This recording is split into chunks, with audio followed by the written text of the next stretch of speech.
Hello again and welcome to SCLC TV. I'm your host, Maynard Eaton, and of course, our President and CEO, Dr. Charles Steele Jr. We're talking about politics this week.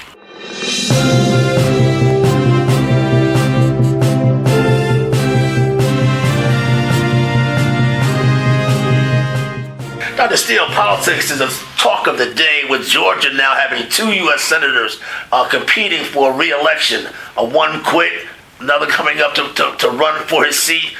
But politics today really trails back to politics of yesterday, does it not? Always. Yes, absolutely.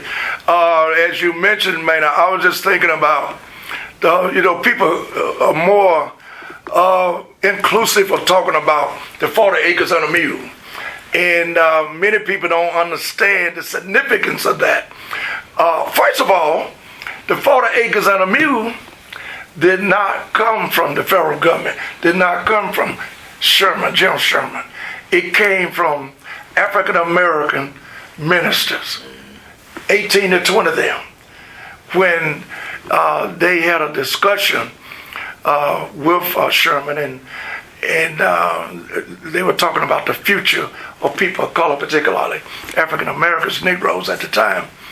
And it was the black leadership of 18 to 20 preachers that came up with the fact of owning land.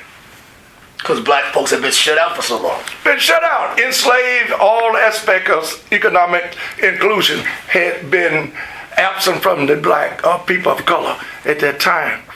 And it's amazing of the vision. Helen Keller said, as being blind and deaf, and it's very pertinent to what we're talking about. Somebody asked her, said, what's worse than being blind? She said, not having vision. That's worse than, and she couldn't see nor hear. She said, if you don't have vision, that's bad. President Abraham Lincoln had vision, but he was absolutely snuffed out because of that. John Booth, absolutely. And that, people don't talk about that. That had a lot to do.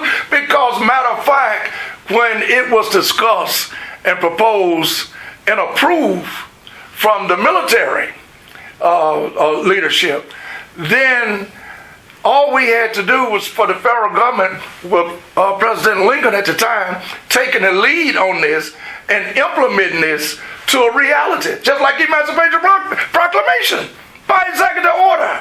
So my point being is that it was a conspiracy, and people don't talk about that in your upbringing as we attended the academic. A lot of stuff is left out. That's my point. A lot of stuff is left out, and it's only right that we get the truth. And not to say it was a conspiracy, but it was. But why does that matter today? You brought it up for a reason. It still matters. You see. It still matters because of lack of economic development. Had we been successful, and that mule, they was not going to give us that mule. That mule was going to be loaned or rented from the military to the African American community. And all this was being negotiated and taking place down in Savannah, Georgia. Historicity in the state of Georgia from Savannah. A lesson about history, black history, politics, from our President and CEO, Dr. Charles Steele Jr. See you next week.